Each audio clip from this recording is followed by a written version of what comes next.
এখানে আমার খালারা এবং ভাগ্নিরা একটা জমিন কিনছে উজ্জ্বল বাড়ির ওপাশে। উজ্জ্বল বাড়ির ওপাশে একটা জমিন কিনছে। ওই জমিনে তারা বিল্ডিং এর কাজ ধরছে। বিল্ডিং এর কাজ ধরছে। এরা এই উজ্জ্বল বলতেছে আমাদের থেকে মাল সামান্য নিতে হইব, আর নাইলে চাঁদা দিতে হইব। 4 লক্ষ টাকা চাঁদা দিছে, 1 লক্ষ টাকা চাঁদা দিছে, এবং গেছে কালকের আগের দিন 15,000 টাকা চাঁদা দিছে। এরা মানে নাই, কিন্তু খালতো ভাইয়েরা আমাদের এই কথা বলো নাই। এখন আজকে কাজা লাগার পর 4 বস্তা সিফটিন চুরি করে লয়ে গেছে গা। সিফটিন 1 লক্ষ টাকা চাঁদা দিছি, তোমাকে ভাই কাজার ডরে একটা কার্য হইব, মারামারি হইব, এই ডরে তোমাকে জানাই নেই। ঠিক আছে, তো আমি বলছি যে আগে আমাদের বলবেন না, আপনি যে 1 লক্ষ টাকা চাঁদা দিলেন, এখানে তো আমাদের ভাই বেড়াদার অথবা নেতা কর্মী আছে, অথবা আইন আছে, আইনের ব্যবস্থা আমরা নিতাম। এরা আগে বিগত আগে আওয়ামী লীগ করতো, আওয়ামী লীগের সাথে জড়িত ছিল, লুইটা পাইটা এই মোল্লাচর খাইছে। এরা এই মাদক ব্যস্ত এবং এই অবৈধ কাজ করতো। আমার খালতো ভাইয়ে মোল্লাচর এরা বাড়ি করছে। আমার তো পুরো ফোন দিছে, সালাউদ্দিন কই আছো, আমাকে মাইরা মিরা শেষ করে লইতেছে আয়। তা আমি লোকজন লিয়ে গেছি, নিয়ে ওইখানে থামাই তুই আইছি। সিরাজ পাঠান আছে, তারপরে এলাকার ময়মুরব্বী আছে, একবার ডাক দিছি। ডাক দিয়ে বলছি আপনারা এটা বৈশা বিচার করে দিয়ে বলছে তো ঠিক আছে, বিকালে আমরা বসবো, বসার পর এই তুমিও আইসো, এসে এটা বৈশা সমাধান করে দেবে। এখন সিরাজ পাঠানে আমার ফোন দিছে, বলছে যে সালাউদ্দিন চলে আসো, এখানে আমরা সবাই ময়মুরব্বীরা বসে রয়েছি। তো ওইখানে গেছি, এখানে আমার ওয়াইফের নিয়ে গেছি এবং আমার ভাই বেড়াদার নিয়ে গেছি। নিয়ে বিচারের মাঝখানে যেমন টেবিল দিছে, এখানে বসে কথা বলতেছি এবং ময়মুরব্বীরা উপভোগ করে জিজ্ঞাসাবাদ করতেছে। জিজ্ঞাসাবাদ শেষ, তখন সিরাজ পাঠান বললো ঠিক আছে, আমরা কার দ্বারা কি হয়েছে এটা আমরা বুঝতে পারছি। এই কথা বলার পরই জলে উঠতে এসে আমার এই বোতলে, এই যে 7 আপের বোতল আছে, ওইটা বাড়ি স্টার্ট করলো। আর ভাইয়ে একটা কিরিজ ভাই করলো, এই ঘুষে স্টার্ট হয়ে গেল, এই মারামারি লেগে গেল। এর ভিতরে আমার একটা বাড়ি দিছে, আপনার ইয়ের চাপাটি আছে না, চাপাটি গোড়া দিয়ে বাড়ি দিছে, মাথাটা আমার ভাগ লেগে গেল। আমি ধৈরা বইয়া পড়লাম। এরপরে এন্ডা দিছে আমার মা 4-5 জনে, আমার ওয়াইফের ডিরেক্টর, আমার ওয়াইফের মাই, এবং এখানে আমার সাথে যারা গেছে এগো মারছে। এখন 4-5 জন আমরা ইনজুরি। এখানে মাতবররা থামানোর চেষ্টা করছে, কিন্তু মাতবররা থামাইতে পারে না, মানে না কেউ। এরা ধারালো অস্ত্র, চাপাটি এবং কোকের বোতল, কাছের 7 আপের ডিউর বোতল, এবং চাপাটি এবং কিরিজ এরা প্রস্তুতি করে রাখছে। আমার হাতে একটা মোবাইল ছিল এবং 10,000 টাকা ছিল মোবাইলটার সাথেই চাপ দেওয়ানো, এবং আমার স্ত্রী বলে একটা স্বর্ণের চেন ছিল, এটাও নিয়ে গেছে। আমার থেকে 10,000 টাকা নিচ্ছে মিটারের বদলে। আমি যে বন্ধু মিটার আমি নিজের নামে না আনতে পারবো, ওনার মিটার থেকে আমি লাইন চালাম। ওনারা ঝগড়া লাগার পর থেকে বলেছে আমার লাইন কেটে দিব।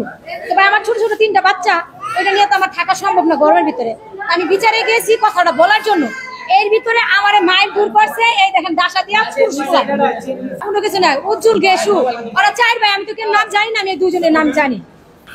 আমরা তো আর জানি না যে ওরা সোরা দাও, তারপরে হচ্ছে যে কি জানি 7 আপের বোতল ভাঙ্গা ওরা রাইখা দিছে। তো ওখানে কথার মধ্যে যে ওরা 7 আপের বোতল ছুড়া, এখানে কোনো কথা কাটাকাটি হয় না। ওরা মনে করেন খুবই ওদের উদ্দেশ্য হচ্ছে আমাদের ঢাকায় নিবো, ঢাকায় নিয়ে ওরা আমাকে মারবো, বুঝছো? তো এখানে আমরা বসি, এখানে হচ্ছে মনির মোল্লায় সব সাজানো, যে এই ব্যক্তি বিচার নিয়ে বসছে সম্পূর্ণ চালে ওনার। উনি এটা সাজাইছে যেন আমরা বসবো, তো এখানে মারামারি শুরু করে দিই।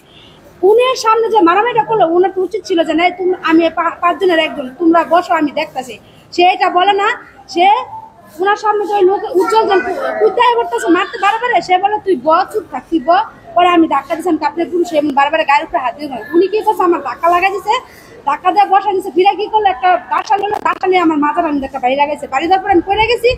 ওইটা আমার হাজবেন্ড আমার ধরতে গেছে মতন, আমার হাজবেন্ডের মাথার মধ্যে একটা বাড়িতে মনে করেন আমার হাজবেন্ডের মনে ওরা তো পরে ফিরে আমি আমার জামার যখন ধরতে গেছি মতন, আমার গলার মধ্যে টিপে দিয়েছে, আমার গলার চেনটা লিয়ে গেছে। ভাই ওরা তো মনে করেন আমলিক, সব আমলিক মনে করেন একখানে 50-এর উপরে মোবাইল, আমার হাজবেন্ডের মোবাইলটা নিয়ে গেছে। আর আমার গলার চেনটা নিয়ে গেছে। ভাই আমার একটাই অনুরোধ যে এত কষ্ট করে যে এই স্বৈরাচারের আজও পতন হইলো না, এখন পর্যন্ত এই স্বৈরাচার এখনো বসবাস করে, এই স্বৈরাচারের আমরা সুস্থ বিচার চাই, যে আমার হাজবেন্ড যেভাবে মারছে এই মায়ের বিচার চাই, আমি আর কিছু চাই না।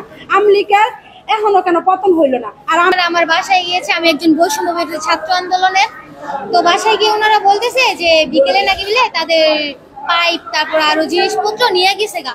তো আমারে বলতেছে যে তুমি তো ভালো একটু জানো, কাউরে আসো বলো, কারে বলবো। তো আমি বললাম উত্তর ইসলামপুরের সিরাজ পাঠান মামা আছে, ওনার কাছে যাইতে পারেন। আমাদের সবচেয়ে বড় কথা যে মোল্লাচরের মধ্যে যারা 5 জন আছে তাদেরকে জানান। তো জানানোর পরে তখন ওনাদের মারছে, মানে ওই যে ওনাদের নাকি বাসায় গেছে, যাওয়ার পরে ওনাদের মারধর করছে, গলা থেকে ছিনতাই করে, মানে স্বর্ণের চেন নিচে গা। সন্ধ্যার পরে বিচার ছিল মুরে, মানে মোল্লাচরে। তখন ওই মুরে বিচারের টাইমে বিচার শেষে দেখতে পেরেছে সবাই যে আসল 2 টাকার। তো দুশের ওনারা বলতেছে কি যে এই বিচার মানে না, মানে 5 জনে বিচার করে দিচ্ছে, ওনারা মানছে না। এবং ওনারা হচ্ছে মোল্লাচরের, উজ্জ্বল ছিল, উজ্জ্বল মামা, তো দেখা গেছে আরো কয়েকজন ছিল। তো তারা 3 ভাই ছিল। তারপর দেখা গেছে তাদের ছেলেরা এবং কি তারা সবাই ওনাদের উপরে হঠাৎ করে হামলা করে দিল। হামলার ঠিক তখনই ওনাদের একজনের মাথা ফেটে গেল এবং কি মেয়েদের উপরও হাত তুললো। আমি যে বৈষম্য বিরোধী ছাত্র আন্দোলন থেকে গিয়েছি এবং কি আমাকেও আহত করেছে, আমি মাথায় আঘাত পেয়েছি খুবই।